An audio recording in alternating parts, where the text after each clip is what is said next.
খাটিকুছি হলগুৰি সত্ৰত ৩৭৯ সংখ্যক শ্ৰী শ্ৰী কৃষ্ণ দৌলযাত্ৰা উদযাপন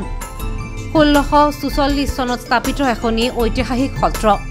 নলবাৰীৰ খাটিকুছিত স্থাপিত এই ঐতিহাসিক হলগুৰি সত্ৰৰ সৌজন্যত উদযাপিত হৈ অহা শ্ৰী শ্ৰী কৃষ্ণৰ দৌলযাত্ৰা উৎসৱ এইবাৰ ৩৭৯ সংখ্যক চাৰিদিনীয়া বৰ্ণাঢ্য কাৰ্যসূচীৰে উদযাপন কৰা হয় ২৪ মাৰ্চৰ ৰাতিপুৱা ধৰ্মীয় পতাকা উত্তোলনেৰে আৰম্ভণি হোৱা দৌলযাত্ৰা উৎসৱত স্মৃতি তৰ্পণ বিভিন্ন প্ৰতিযোগিতা সন্ধিয়া দৌল উৎসৱৰ মুখ্যদ্বাৰ মুকলি বন্তি প্ৰজ্বলন আতচবাজীত প্ৰজ্বলন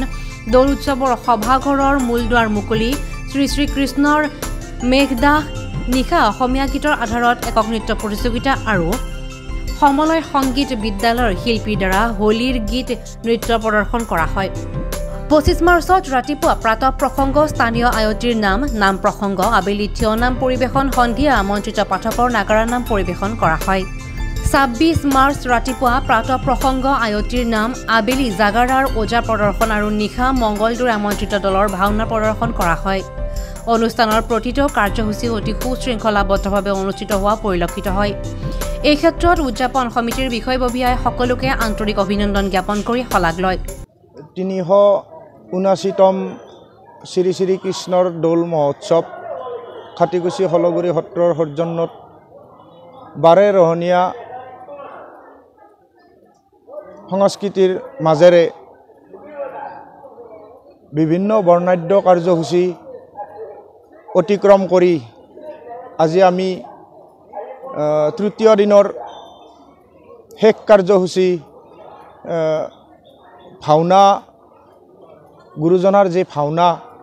প্ৰদৰ্শন গুৰুজনাৰ যি সৃষ্টি ভাওনা প্ৰদৰ্শন আমাৰ আৰু কিছু সময়ৰ পিছত আৰম্ভ হ'ব এই ভাওনা আমাৰ নামনি অসমত প্ৰচলনটো খুবেই কম সেয়েহে এইখন সত্ৰৰ আমাৰ খাটিকুছি হলগুৰি সত্ৰৰ জৰিয়তে